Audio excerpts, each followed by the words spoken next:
Hey everyone, welcome back to Corporate Decoded, the place where we break down the wild world of corporate finance. Today we're diving into Lanthius Holdings, a company in the business of making people healthier with fancy imaging tech. Turns out they just dropped their Q2 report, and oh boy did it have some numbers to chew on. Let's see if this company is still shining or if it's time for a reevaluation. Before we jump in, if you appreciate getting straight insights from these dense SEC filings, then make sure you are subscribed. We also have a fantastic community over on Discord, linked in the description below, so pop in and say hi. Alright, so Lanthius Holdings, their quarterly report, gives us a peek under the hood for the period ending June 30, 2025. They're a company that makes diagnostic imaging agents and treatments for cancers and other diseases. Think of them as the behind-the-scenes magic that helps doctors see what's going on inside our bodies. Let's kick things off with the balance sheet at June 30, 2025. This is like a snapshot of everything the company owns and owes. They had total assets of about $2.1 billion. That's a pretty big number, reflecting investments in property equipment and of course their product pipeline. Now for the cash situation as of June 30, 2025, they had about $695 million in cash and cash equivalents. That's a healthy amount, giving them plenty of flexibility, but also notice a decrease from $912 million at the end of last year. This is likely due to their big acquisitions. They also had around $336 million in accounts receivable. This is money owed to them by customers for products already delivered. It's up slightly from last year, which is usually a good sign if they can collect it. Looking at their physical assets, their property, plant and equipment net came in at about $157 million. This represents the value of their buildings, machinery and other equipment after accounting for wear and tear. Now this is a big one. Intangibles net is sitting at a hefty $359 million. This often includes things like patents, licenses and development rights for their new products. The increase here from $16.1 million at the end of last year tells us they've been busy acquiring new technologies and intellectual property. And speaking of acquisitions, goodwill jumped from about $61 million to a whopping $176 million. Goodwill usually represents the premium paid over the fair value of net assets acquired, often for brand reputation or expected synergies. This massive jump clearly signals a big acquisition or two happened this period. On the other side of the ledger, total liabilities are around $949 million. A significant chunk of this is their long-term debt and other borrowings, which stand at about $566 million. This is primarily their convertible senior notes, which are a way of borrowing money that can be converted into stock. Alright, let's move on to the statement of operations, where we see how they made their money. For the 3 months ending June 30, 2025, revenues were about $378 million. This is a bit lower than the $394 million they brought in during the same period last year, a decrease of about 4%. For the 6-month period, revenues were $750 million, down from $74 million, a drop of about 1.7%. A big part of their revenue comes from Pylarify, a PET imaging agent for prostate cancer. Pylarify revenues dropped by about 8.3% for the quarter and 4.5% for the half year. This seems to be a key driver of the overall revenue decline. The report mentions a decrease in net sales price competition and the expiration of a special payment status called transitional pass-through status, which makes it less profitable for hospitals to use Pylarify compared to competitors. On a brighter note, Definitid, which is used in ultrasound procedures, saw an increase in revenue of 7.5% for the half year. This product seems to be holding its ground. Their strategic partnerships and other revenue category, which includes things like licensing and contract manufacturing services, saw a nice jump of 32.8% for the quarter and 46.6% for the half year. This is likely boosted by their recent acquisition of Evergreen Theranostics. This revenue drop meant gross profit also took a hit, falling by 5.8% for the quarter and 3.8% for the half year. This is the money left after paying for the cost of goods sold. Now look at general and administrative expenses. They jumped a huge 40.3% for the quarter and 29.4% for the half year. This is largely due to that big acquisition of Evergreen Theranostics in April, causing higher costs for integration and stock-based compensation. Research and development expenses also decreased significantly. For the quarter, they were down 24.9%, and for the half year, down 24.7%.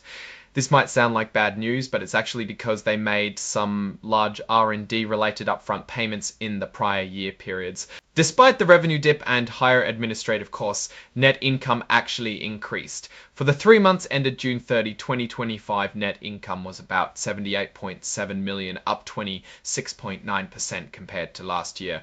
For the 6-month period, net income was 151 in the prior year. This increase in net income in the quarter is somewhat surprising given the flat to down revenue and increased administrative costs. Digging deeper, it looks like a favorable change in the valuation of their investments in equity securities, especially one in Perspective Therapeutics played a big VIX 0.9% compared to last year. For the 6-month period, net income at 21.5% from $19.3 million in the prior year. This increase in net income in the quarter is somewhat surprising given the flat to down revenue and increased administrative costs. Digging deeper, it looks like a favorable change in the valuation of their investments in equity securities, especially one in Perspective Therapeutics, played a big role in boosting. Let's check the cash flows for the 6 months ended June 30. Operating activities provided about $19.7 million in cash. This is solid and shows the core business is generating cash. That's down from $21.119 million last year by about 8%. Investing activities used up a massive $296 million this period compared to $151.6 million last year. The big reason for this increase in cash outflow is the acquisition of Evergreen Theragnostics for $269 million. This shows they are aggressively investing in growth. Financing activities used $116.6 million in cash for the period. This is largely due to them repurchasing about 100 million of their own stock. They also paid out nearly 25 million in taxes related to stock compensation. Their convertible senior notes due 2027 are valued at about $575 million. This is a significant portion of their long-term financing. They also have a revolving credit facility, which they amended and increased to $750 million. This gives them a lot of flexibility to borrow money if needed. As of June 30, 2025, they weren't using any of this credit line, which is a good sign, meaning they're not heavily reliant on borrowed money at the moment. Under stockholders' equity, they mentioned that in November of last year, they authorized a program to repurchase up to $250 million of their common stock. In this quarter alone, they spent $100 million repurchasing their own shares. Then in July of this year, they authorized a new, even larger program for up to $400 million. This signals management's belief that their stock is undervalued and a way to return capital to shareholders while also potentially boosting the stock price. Now, for the risks, Lantheus faces significant risks related to their Pylorifi product. Competition is heating up with other PSMA PET imaging agents, and the loss of a special payment status called transitional pass-through status could impact market share to competitors who may have better reimbursement for the market share to competitors who may have better reimbursement. Expect potential generic competition to emerge in 2026. Healthcare reforms and changes in government regulations also pose a significant risk. They mention upcoming changes to Medicaid and potential Medicare payment cuts that could impact their revenue. And finally, they're taking on the challenge of integrating their recent acquisition of Life Molecular Imaging. They acknowledge the risk that they might not be able to successfully integrate the commercial infrastructure for Neuraseq, an Alzheimer's diagnostic, and grow its sales.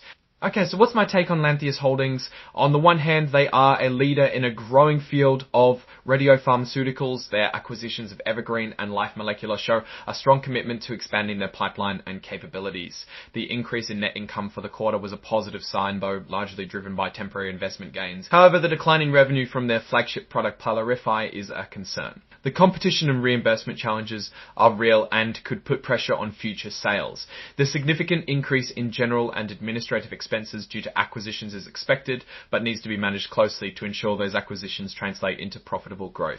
The company's strategic direction seems focused on innovation and growth through acquisitions, which is good, but comes with integration risks and significant upfront costs. The stock buyback suggests management has confidence in the company's future value.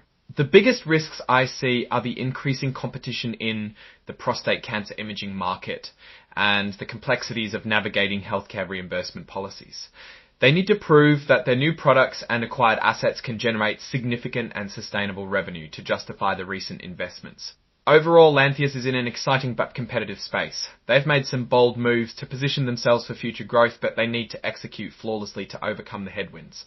They're definitely a company to watch closely as they integrate these new assets and battle for market share. Alright, that's our breakdown of Lantheus Holdings' latest filing.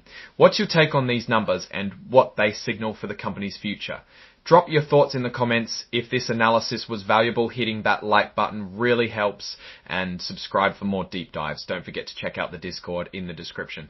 Thanks for watching. See you next time.